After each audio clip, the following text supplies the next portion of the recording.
Hello guys, જય શ્રી કૃષ્ણ, રાધે રાધે. સ્વાગત છે તમારું ફરીથી એક નવા વ્લોગમાં. ને હમણાં જ આપણે મંદિરેથી ઘરે આવ્યા ને વ્લોગ ચાલુ કરી નાખ્યો છે. મંદિરે ગયા હતા દર્શન કરવા ને જુઓ હજી દરવાજો પણ હવે ખોલશું. હમણાં જ આપણે ઘરે આવ્યા. હવે થોડી વાર આપણે બેસીએ ને પછી મારી બેનને લેવા જવાનું. 11 વાગે સ્કૂલે ગઈએ તો પછી આપણે લેવા હાલશું મારી બેનને સ્કૂલે. આપણે મારી બેનને તેડવા જઈ રહ્યા ને પાણી બોટલે ભરાવો તો પાણી ભરાતા આવે ને મારી બેનને તેડતા આવી. મારી બેનને તેડીને આવી જાય ને જુઓ પાણી ભરાઈ જાય ને હવે આ ડીશ છે બાજુવાળાની એ દી આવી એના ઘરે.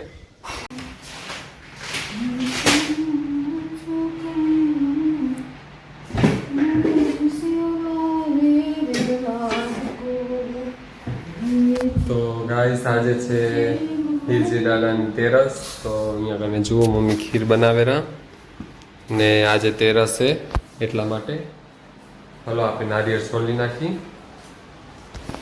દાદાને નારિયેળ વધારવાનું હોય તો નારિયેળ છોલી લઈ.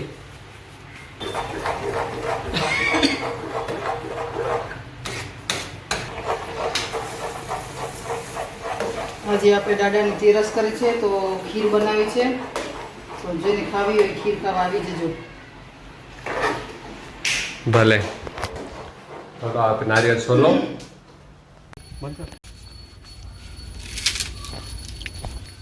નારિયેળ એવું જ છોલે. બોલ.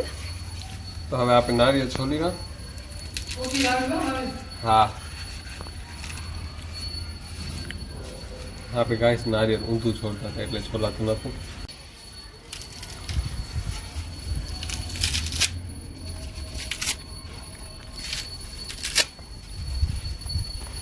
તો ગાઈસ હવે આપણે નારિયેળ છોડ નાખ્યું ને જુઓ ચોટી રાખીએ. હાલો હવે આપણે વધારી નાખીએ ને.